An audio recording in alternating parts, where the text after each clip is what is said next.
Boa noite a todos, que a paz de Jesus esteja conosco, hoje e sempre. Nós somos o grupo do Chico Xavier, em Portland, e mais uma vez nós estamos reunidos aqui nessa noite para o estudo do livro Os Mensageiros, que foi escrito pelo Chico, na verdade, foi psicografado pelo Chico, mas foi ditado por André Luiz. E a gente vê André Luiz aí começando uma fase nova de trabalho, é, nesse, nesse movimento aí de transformação pessoal, em que ele está tentando encher o copo vazio, né? E esse copo vazio que ele ouviu foi: você vai encher esse copo vazio através do amor ao próximo, da caridade, do serviço, da abnegação. E hoje a gente vai estar estudando aí os centros mensageiros e a gente vê o suporte magnético que a gente tem, né? Porque ele estava indo, ele teve a sugestão de Narcisa, conversou com o Tobias, o Tobias falou: Ah, eu vou arrumar para você é, alguém que vai te ajudar. Ele conhece a Aniceto, o Aniceto fala: Ah, então pode vir. E aí a gente vai vendo, né, a mão de Deus levando André Luiz. Claro, ele com a sua boa vontade, o seu interesse, a sua vontade em ação, mas ele aí encontrando o caminho dele, a busca dele para renovação. Então a gente vê Narcisa conversando com ele, é, dando sugestões para ele. Ela fala assim, ele fala de longas ponderações de Narcisa antes dele ir para o centro dos mensageiros. Aí ele chega lá, né, e encontra com Tobias. Tobias segue com ele, vai junto com ele, segura a mão dele, conversa, explica, navega esse centro dos mensageiros que a gente vê aí, que não é uma universidade enorme, uma combinação de várias faculdades lá dentro. E André Luiz, que foi um intelectual, uma pessoa muito inteligente enquanto no planeta Terra, encarnado, a gente vê que ele está surpreso de entender o tamanho dessa faculdade, dessa universidade, né? Aí ele encontra com Aniceto, outra pessoa que foi colocada no caminho dele.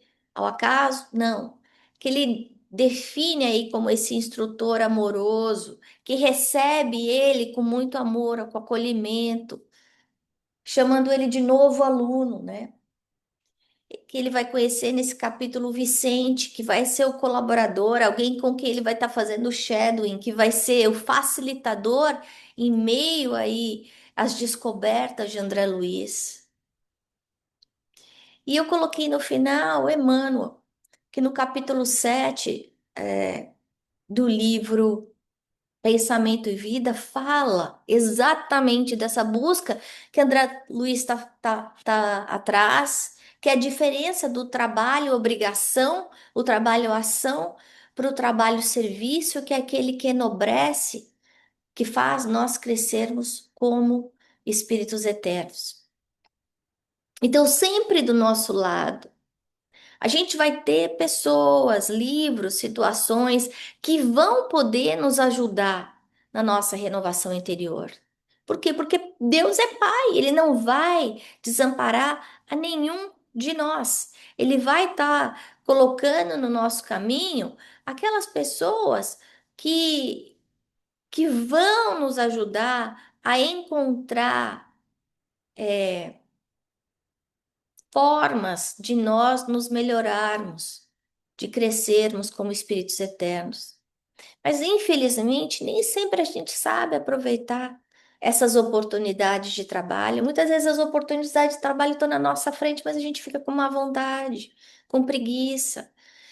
Essas oportunidades de trabalho que vão fazer com que a gente cresça como espírito eterno. Eu não estou dizendo trabalho assalariado, eu estou dizendo trabalho, caridade, trabalho, serviço ao próximo, trabalho de fraternidade, que vão ajudar a cada um de nós a ajustar a nossa conduta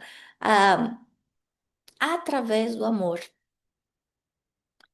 A gente pode estar certo que no meio de qualquer tempestade, a gente vai ter sempre a misericórdia divina do nosso lado. A gente sempre vai estar recebendo muito mais ajuda do que a gente merece, mas que muitas vezes a gente não vai ter os olhos de ver. Daí a importância da oração. A gente vê essa transformação enorme, incrível que André Luiz passou no livro Nosso Lar, e chegando aí como um homem renovado no segundo livro, na experiência dele.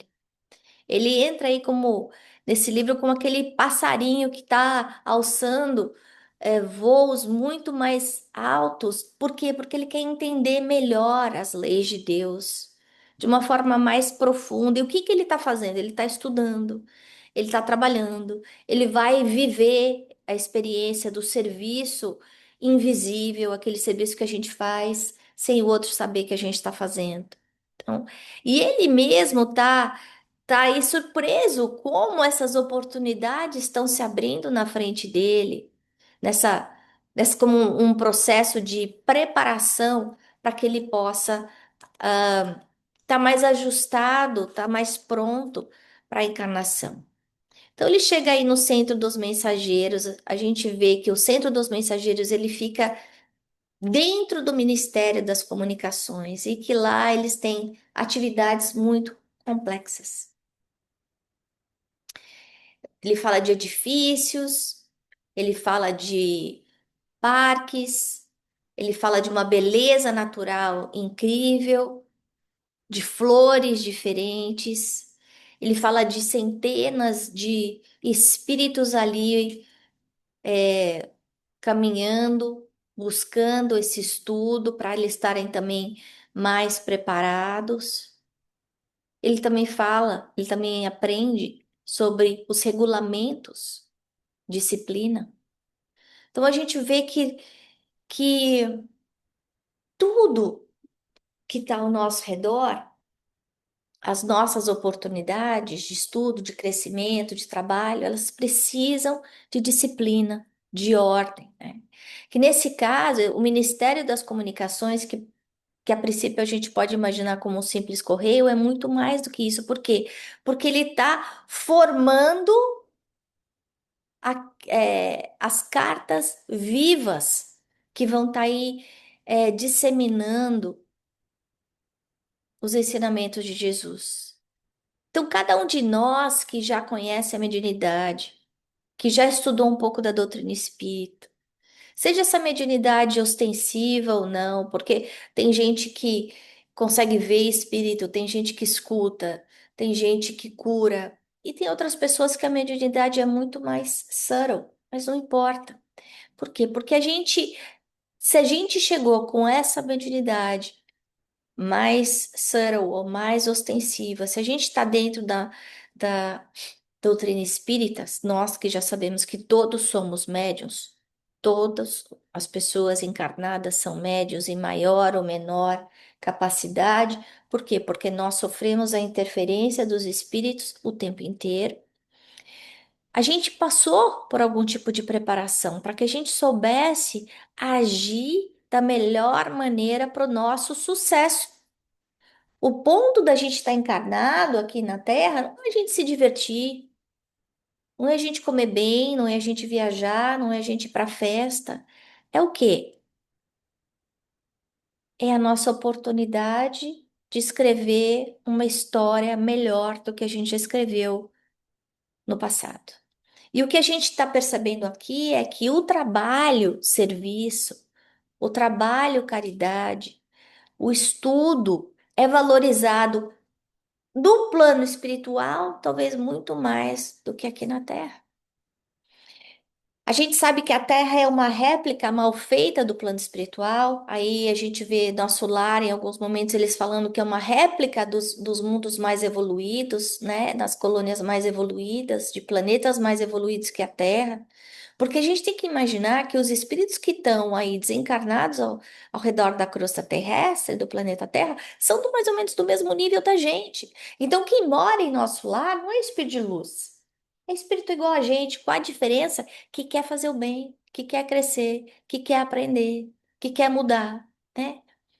Então a gente tem que usar esse exemplo, essa dica que André Luiz está dando para nós, para que nós consigamos colocar no nosso dia a dia esse desejo profundo de colocar o trabalho, o estudo, de valorizar o tempo, em vez da gente ficar perdido muitas vezes sem fazer nada, né?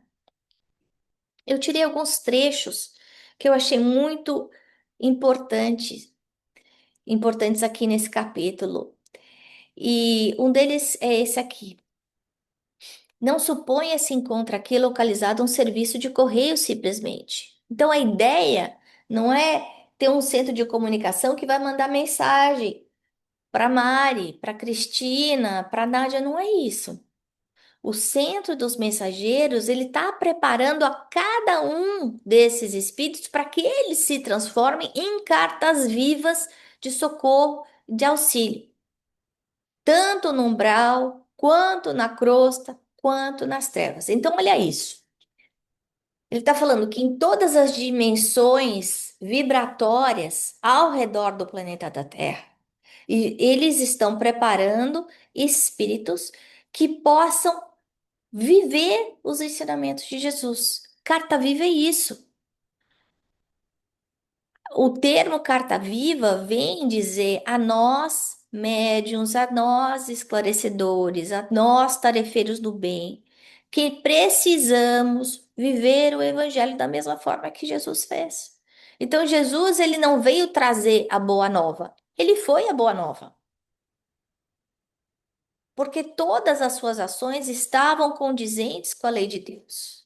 Então, quando a gente está aqui, quando a gente conhece o Espiritismo, o que eles estão procurando, o que eles estão esperando da gente é que a gente difunda, que a gente dê consolo a quem está sofrendo. Não receita. Ou você não deve fazer isso, você não pode ficar reclamando, você não pode ficar pensando. Não, a gente console primeiro, porque é um coração que está sangrando precisa de alento. O coração que está sofrendo precisa de colo, não precisa como é que eu vou dizer? De lecture. Depois que a pessoa tá com seu coração mais consolado, aí ela pode escutar os avisos, as recomendações, os ensinamentos. Mas a primeira coisa que é importante é esse acolhimento, é auxiliar os outros a sentirem que eles não estão sozinhos, que eles não estão esquecidos, que eles não estão abandonados. Entendendo que esses três lugares que ele está falando, umbral, crosta, treva, são tão em diferente vibração.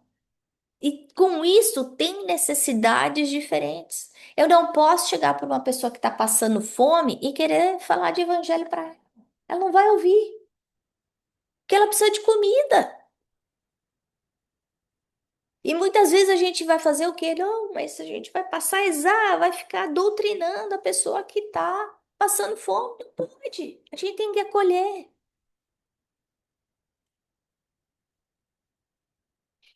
Aí ele continua: acreditaria, porventura, que tanto trabalho se destinasse apenas à mera movimentação de noticiário? Então lá não é uma rede TV, não é um jornal para ficar mandando notícia.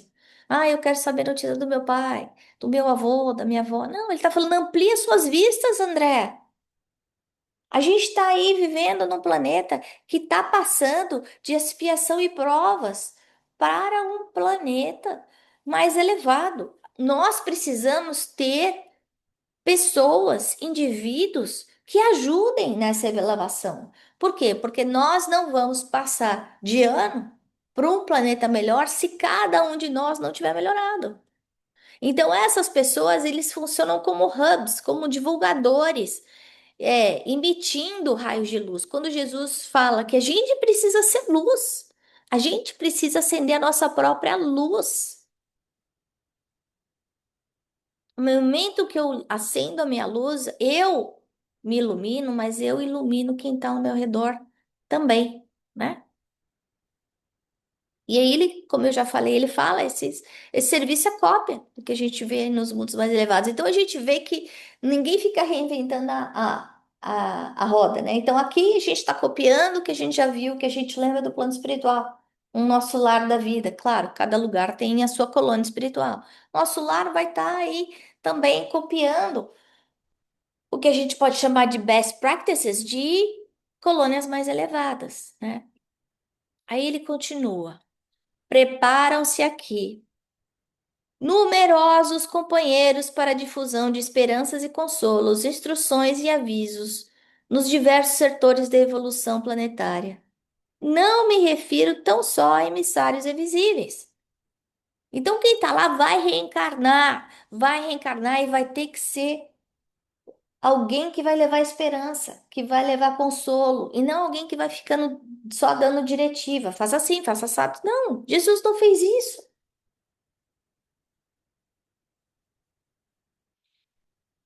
Aí André Luiz fica todo animado, né? Fala, nossa, mas então a Terra vai mudar rapidinho, né? Porque eu tô vendo centenas de pessoas aqui estudando só nesse centro. E a gente vê que não é bem assim, porque nem todo mundo triunfa. Que a gente pode sair de lá com o conhecimento necessário para o nosso sucesso, mas a gente chega aqui e esquece tudo, né?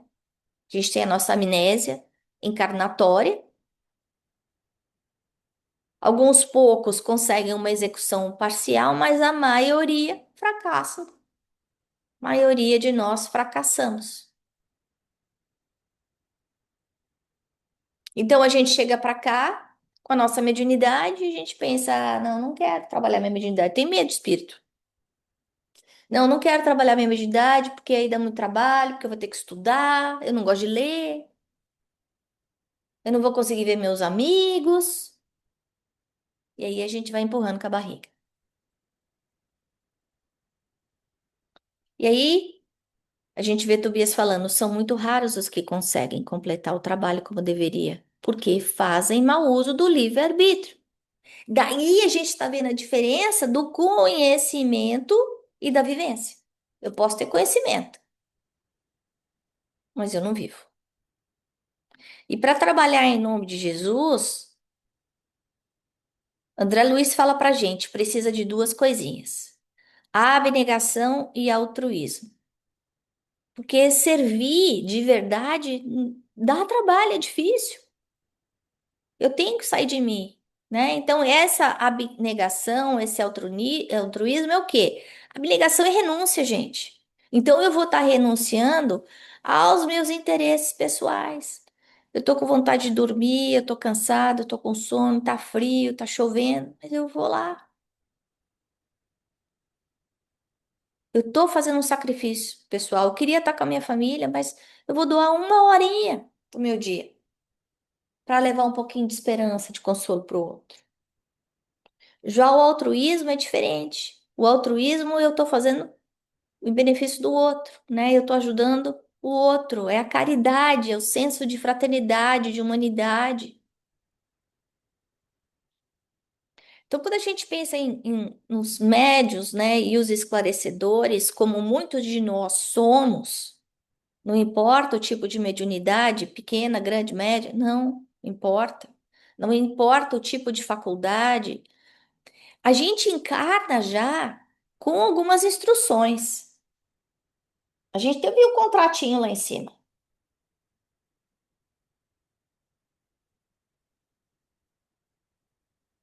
Então, a gente vem com essas instruções para que a gente consiga ajudar o planeta a evoluir. Eu evoluindo, eu vivendo, eu ajudo o planeta a evoluir.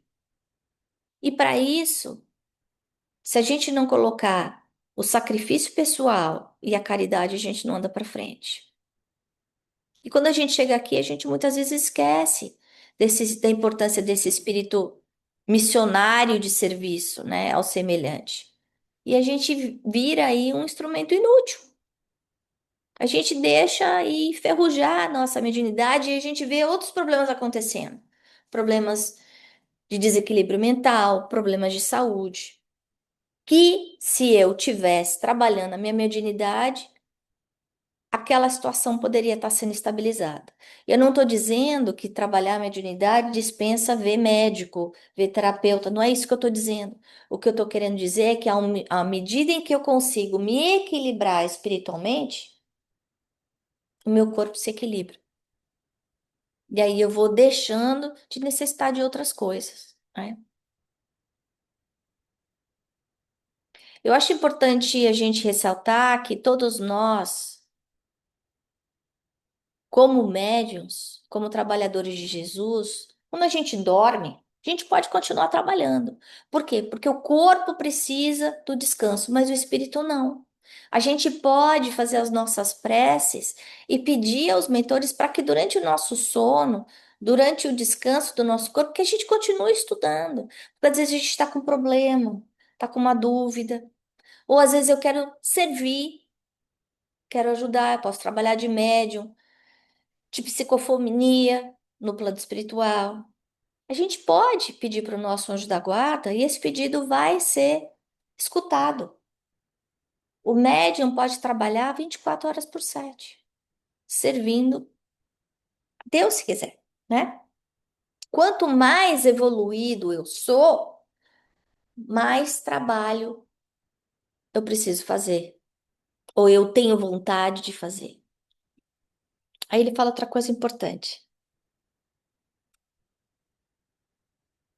Há médios e mediunidade, doutrinadores e doutrina, como existem enxadas e trabalhadores. Então, se a gente está aqui, se nós estamos fazendo um estudo como esse, é porque em algum momento a gente deve ter participado de um treinamento como esse em algum centro de mensageiros. A expressão mediúnica é riquíssima e a gente tem aí as nossas faculdades prontas para o serviço. A gente precisa colocar esse serviço em prática, porque senão o que que acontece com uma enxada? Se eu deixar ela parada em cima da terra, ela vai apodrecer, ela vai enferrujar. E André Luiz fala uma outra coisa importante que eu grifei aqui no livro, e eu sugiro que todos vocês tenham um livro, que conversem com seu livro, que grifem as partes mais importantes que mexam com o seu sentimento. Ele fala aqui que todo trabalho construtivo tem as batalhas que lhe dizem respeito. Então, o trabalho mediúnico também. Se eu quero ser engenheiro, eu preciso ter estudado, eu preciso ir para a faculdade, eu preciso fazer estágio. Eu não vou conseguir construir uma ponte sem ter estudado, sem saber matemática, matemática básica.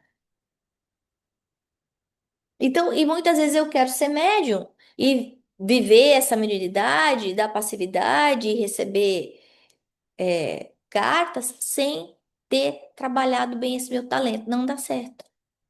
Eu vou me desequilibrar. Mas aqui tá falando, né? Então, dessa enxada que pode aí enferrujar. E por que que a gente falha muitas vezes? Porque a gente ainda tá ligado a pretéritos de erros criminosos. Ele fala aqui. A gente tem a nossa personalidade ainda deformada. Nós somos aí frágeis, ignorantes. A gente prefere seguir as tendências de passado do que aproveitar as oportunidades de crescimento. A gente muitas vezes perde da nossa vida essas oportunidades de ver o que está na nossa frente. Por quê? Porque a gente fica apegado às coisas do agora, do hoje, esquecendo que nós somos espíritos eternos.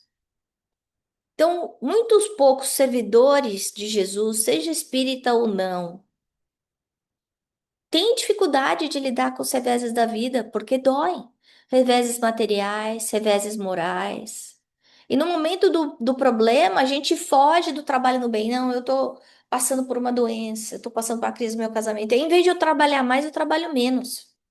E aí a gente esquece que é dando que se recebe, que no momento da crise, eu vou repetir, é no momento da crise que a gente tem que trabalhar mais. E Tobias fala: esmagadora percentagem permanece à distância do fogo forte. A hora que a coisa aperta, eu fujo. E aí, trabalhadores sem conta recuam quando a tarefa abre oportunidades mais valiosas. Eu esqueço que é servindo que eu sou ajudado, que é dando que eu estou recebendo. A gente se esquece do exemplo de Jesus. E aí a gente vem aí para essa parte importante, né? Que é o despertamento consciencial. A gente acha que não, mas eu fiz novena, eu fui na missa, eu rezei missa, eu oro gritando, eu sou batizado, eu fiz todos os cursos da FEB. O culto exterior, o ajoelhar no milho, a adoração a Deus só da boca para fora, não nos aproxima dele. Isso não nos faz bem, isso não nos modifica. É necessário que a gente viva esse amor no dia a dia, o amor que Jesus nos mostrou, que a gente seja parte da obra de Jesus, parte da seara de Jesus, obreiro de Jesus, usando as dificuldades que passam na nossa vida como oportunidade de renovação, de crescimento, de ver as coisas diferentes, porque quando a vida coloca a gente dentro dessa caixa difícil, a gente se modifica, a gente cresce.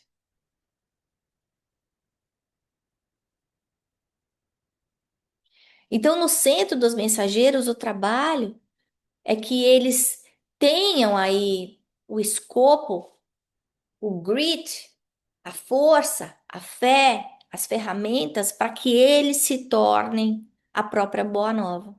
Imagina se tivesse aí centenas de Jesus espalhados, se nós pudéssemos, conseguíssemos, através da ação da nossa boa vontade, de verdade viver a Boa Nova o tempo inteiro e a gente pudesse ser esse retrato da Boa Nova, como esse mundo ia estar diferente.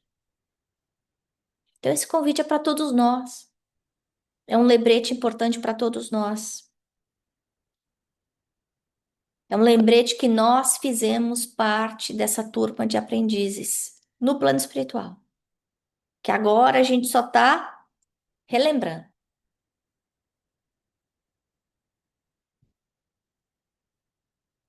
E aí eles encontram Aniceto, que apresenta Vicente, que vai ser outro amigo de André Luiz,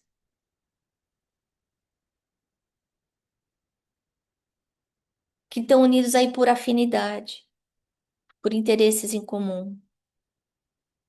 Lembrando mais uma vez que a gente nunca está desamparado quando a gente quer trabalhar no bem, né? Outra coisa que eu achei bonitinho é que o Tobias estava ocupado, estava atarefado, ele tem que sair correndo, mas mesmo assim ele foi. E aí a gente percebe que as pessoas que são as mais ocupadas são aquelas que arrumam mais tempo, porque quem está desocupado não tem tempo para nada. A gente pede ajuda, a pessoa nunca pode ajudar. Então, é a gente pensar, olhar no espelho e pensar, e aí, o que que eu posso fazer de diferente? Qual que é o chamamento que tá vindo para mim agora?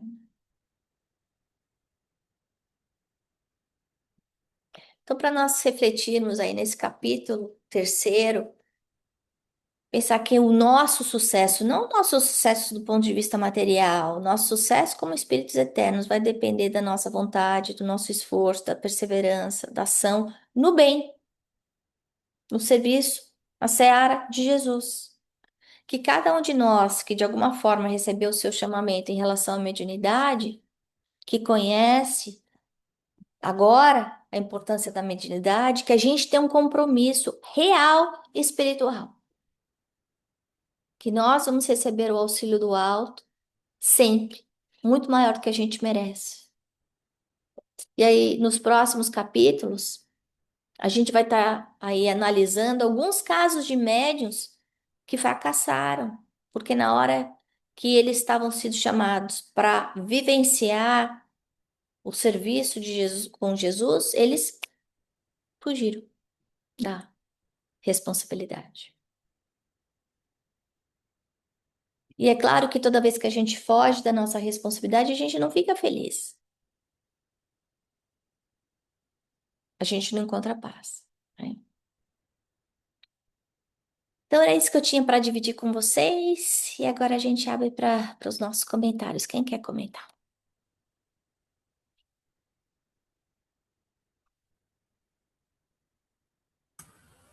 Eu vou tentar fazer um comentário. Fala, Cris. O que me chamou a atenção nesse capítulo foi o que você estava falando, que quando a gente se dispõe a fazer alguma coisa, que as coisas começam a acontecer, né? Uhum, Então uhum, começa a aparecer um daqui, outro de lá. Ah, eu tenho essa sugestão para você, eu posso te ajudar nisso, eu posso te ajudar naquilo. E nada disso é coincidência, são as energias que estão lá, que a gente está vibrando na mesma energia, está vibrando no mesmo, né? Na mesma vibração e as coisas começam a acontecer. E eu achei muito legal isso, porque a partir do momento que ele quis, as coisas começaram a aparecer, né? uhum. É E isso eu acho aí. que na vida real é assim também. Quando a gente se dispõe, né, a fazer as coisas, a ter um pensamento Uhum, bom, uhum, as coisas começam a acontecer. E com certeza a gente sempre tem ajuda. A gente tem muita ajuda espiritual, com certeza. Era isso aí. isso. Obrigada, Cris. E é querer de verdade, não é da boca pra fora, né? Ah, eu quero, mas eu não quero, né? Eu quero, mas tô com preguiça. Ah, eu quero, mas eu tenho que mudar. Eu quero, mas eu tenho que sair da cama. Não, eu querer, né? É agora, né? Não é do tipo, vou começar o regime na segunda-feira, né? Vou começar agora. O que mais? Obrigada, Cris. Lembrar que quando a gente está lá no mundo espiritual, a gente não está lá a passeio, né? A gente está estudando, está progredindo também lá de uma certa forma, mas é aqui que a gente vai conseguir realmente concretizar. E a gente já está estudando lá, a gente já está aprendendo lá tudo que a gente tem que fazer. Quando a gente chega É. aqui, a gente tem mais que colocar em ordem, né? Mas, e como a Cristina falou, a gente tem tanto apoio em volta da gente, né? Só a gente olhar, a gente vai ver aqui mesmo o nosso estudo aqui agora. É Uhum. exatamente um apoio para a gente, né? Para estar indo no caminho certo. Então, acho que a gente não pode esquecer, né? Que a gente não tem desculpa, né? A gente já aprendeu lá e estamos aprendendo aqui também. Quer dizer, É, e a hora que a vamos gente pensa acordar. que no ESG a gente acabou de estudar a lei do trabalho, né? E não é coincidência uma coisa dessa. Quer isso mais alinhado do que o capítulo de hoje, né? Exatamente. Uhum, exatamente. E falar que meu livro está também todo colorido. Ótimo. Isso na hora que a gente vai dar aula ajuda muito. Mais algum comentário?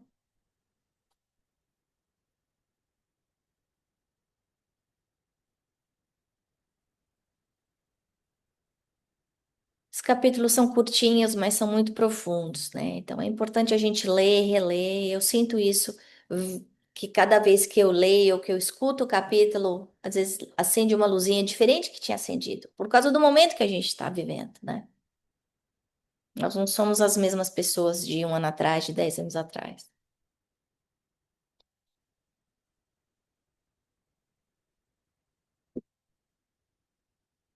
Então, se ninguém tem mais nenhum comentário, então a gente vai encerrando.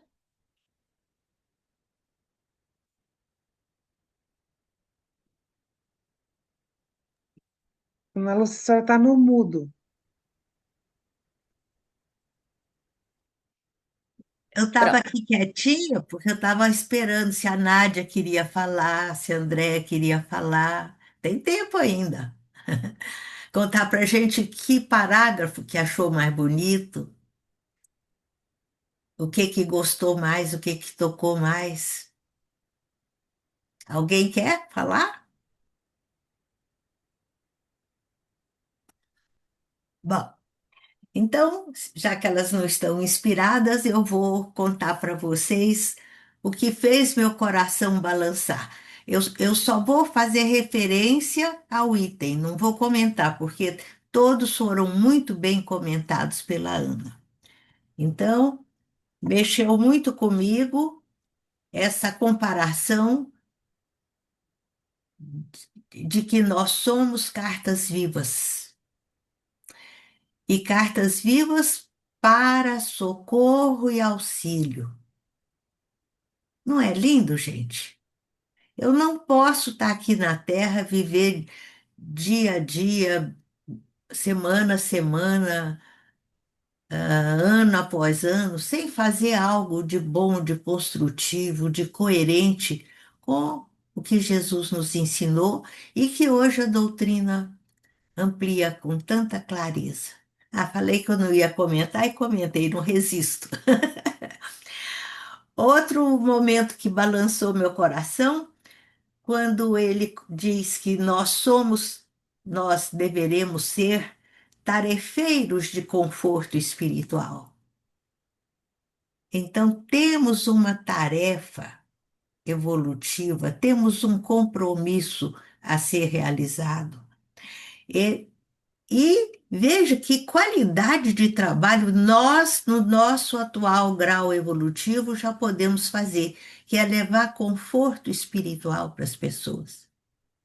Gente, quando nós estamos sofrendo, quando nós estamos desesperados, desencantados, deprimidos, muitas vezes até pensando em suicídio, em desistir de tudo, encontrar uma pessoa que nos dá um colinho, que fala palavras consoladoras, que modificam o nosso sentir, o nosso olhar, é muito importante. Se nós estamos na doutrina espírita, é porque a gente já tem maturidade suficiente para fazer essa tarefa. É só estudar e fazer esforço e começar a trabalhar, que o talento vai se desenvolvendo. Outro item que mexeu com o meu coração, esse me deixou um pouquinho triste constatar esse fato, é que muitos fracassam. Raros são os que triunfam, diz André Luiz, né? Então saem grupos grandes lá de Nosso Lar e de outras colônias espirituais, preparados adequadamente para a tarefa, e esquecem as instruções, esquecem tudo aquilo que vieram fazer, né? Nessa hora é que estão as palavras altruísmo e renúncia, que a Ana comentou com tanta beleza. Altruísmo e renúncia é que são virtudes que vão possibilitar a nossa vivência de caridade. Caridade material é muito importante. Muitos de nós já conseguimos fazer, mas nós deixamos ainda muito incompleta a tarefa da caridade espiritual. Seria muito bom que durante a semana vocês refletissem na diferença que existe entre caridade material e caridade espiritual. Claro que caridade material é importante. Dá comida para quem está com fome, dá agasalho para quem está com frio, dá remédio para quem está doente, dá dinheiro do nosso dinheiro que está sobrando para aquele que está precisando. Faz toda a diferença na vida do outro, mais do que na nossa, porque muitas vezes nós damos o que nos é supérfluo. Mas a caridade espiritual, meus queridos, essa não tem preço. Essa ninguém compra em supermercado, nem em farmácia. É a doação de nós mesmos, é a fraternidade, é a paciência, é a tolerância, é a comunhão, é aquela vontade de verdade de estender a mão, é aquela paciência, aquela tolerância de não enxergar o defeito do outro, de não enfatizar a falha do outro. Isso aí vale mais do que qualquer prato de comida, de qualquer presente comprado em joalheria. Outra, outro momento que mexeu comigo foi o momento da enxada, que também a Ana comentou com muita profundidade. E aí, nesse momento, valia a pena a gente pensar como é que está a nossa enxada. Está afiada? Está trabalhando direitinho? Está enferrujada? Ou está como a Ana mostrou na fotografia, jogada lá na terra, sem ser aproveitada, né? Outro pedaço que mexeu comigo foi a referência que ele faz a cultos externos. Não adianta dizer que eu estou espírita, não adianta dizer que eu já li todas as obras da codificação, não adianta eu dar aula de André Luiz, de Emmanuel e etc. Se isso é superficial, no meu mundo íntimo, se no meu sentir, se no meu pensar, eu ainda não sou verdadeiramente cristã. Aí, em vez de estar fazendo bem, eu estou me endividando, porque o talento está aí, o momento, a oportunidade está aí, e eu estou desrespeitando, desprezando, né? Outro momento que mexeu muito comigo também foi a referência a comparação do ser inteligente com o vaso. Eu posso ter ter ou ser um vaso de cristal caríssimo, mas se eu puser lama dentro, se eu puser, enfim, qualquer coisa fedida, suja, venenosa dentro, a beleza do vaso não vai resolver, né? Nós precisamos zelar, estar atentos para que sejamos vasos puros, cristalinos, saudáveis, positivos por dentro e por fora, né? E, encerrando, aquele momento em que ele faz referência a dificuldades. O nosso jeito, o nosso modo de olhar as nossas dificuldades. Via de regra, a gente se vitimiza e rotula aquilo como sendo castigo, como sendo punição, como sendo perseguição. Se não for de encarnado do nosso obsessor, a gente procura sempre botar a culpa lá fora. A gente não quer ver que a responsabilidade é nossa, né? Que nós é que não estamos sabendo valorizar devidamente as nossas oportunidades. E de acordo com o trato que a gente dá, a enxada, a semente, de acordo com o que a gente planta, é que a gente colhe. Deus não castiga ninguém. A gente colhe aquilo que semeia. Gratidão, André Luiz. O nosso coração entoa hinos de louvor. E assim nós vamos agradecendo a equipe de André Luiz, de Emmanuel, de Dr. Bezerra, que também teve suas mãos aí nesse trabalho. A todos os mentores, instrutores que vêm trazer aí elucidações tão importantes aí para nossa renovação. Agradecendo aos benfeitores dessa casa pelo suporte, pela ajuda invisível, que pelo nós percebemos aqui é sempre muito maior do que nós merecemos. E assim vamos dando por encerrado o nosso estudo dessa noite, dizendo graças a Deus e graças a Jesus. Obrigada. Boa noite a todas. Que Boa tenham uma noite. semana feliz.